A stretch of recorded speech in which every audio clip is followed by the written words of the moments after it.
Келишу Бірдем Россия партиясының Россия Федерациясы Дәүләт Думасы, Татарстан Республикасы Дәүләт Советы һәм Нурлат муниципаль районы Советы депутатлары арасында социаль-иктисади һәм мәдәни үсеш мәсьәләләре буенча хезмәттәшлекне үз эченә ала. Эффективной работы желаю. Всем спасибо.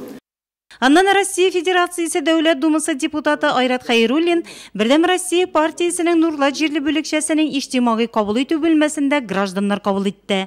Депутатка үтенечләрен җиткерүчеләр шактый булып чыкты. Арада шәхси сорау белән килүчеләр һәм шәһәрнең төзеклегенә битараф булмаучылар да күп. Мәсәлән, Нурлатның тимер юлчылар бистәсендә яшәүче Валерий Игнатьев һәм Вахит Вәлитовны чүп контейнерлары тирәсендәге мәйданчыкның торышы борчый. Әлеге мәсьәләгә шәһәр башкарма комитеты җитәкчесе Нәгыйм Сафиуллин да ачыклык кертә. Мусорная площадка в этом году включен план. Мы обязательно Вопрос будет решен. Ишанып келдік, так что біз ойлаймыз, что барысы яхшы була. Кабул итүгә килүчеләр депутат белән аралашканнан соң канәгать калуларын белдерә. Яхшы кабул итте, біз анарга ишанабыз.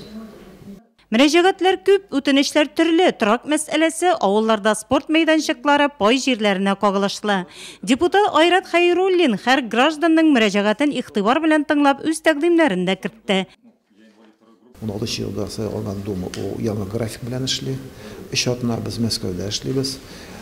Пленарныйда утырабыз, законнарны сайлыйбыз һәм комитетларда эшлибез. Круглый столларны, парламентский слушанияларны үткәрәбез. И ай сайын бер атна безнең регионда эшләргә. Бүгенге подход белән безнең 80% эш вакыты үтә Мәскәүдә законнарны сайлау буенча. Менә бүген без приемны үткәрдек Нурлат районында, күп кешеләр җыелды, төрле сораулар белән. Кайбер кешеләр килә үзенең бытовой вопрослары белән, кайберләре килә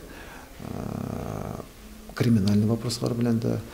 Депутат Айрат Хәйруллин халык белән очрашуларның бик кирәклеген ассызыклый. Кабул итүгә килгән 14 нурлатлы арасында беренче тапкыр һәм депутатка икенче кабат мөрәҗәгать итүчеләр дә бар иде.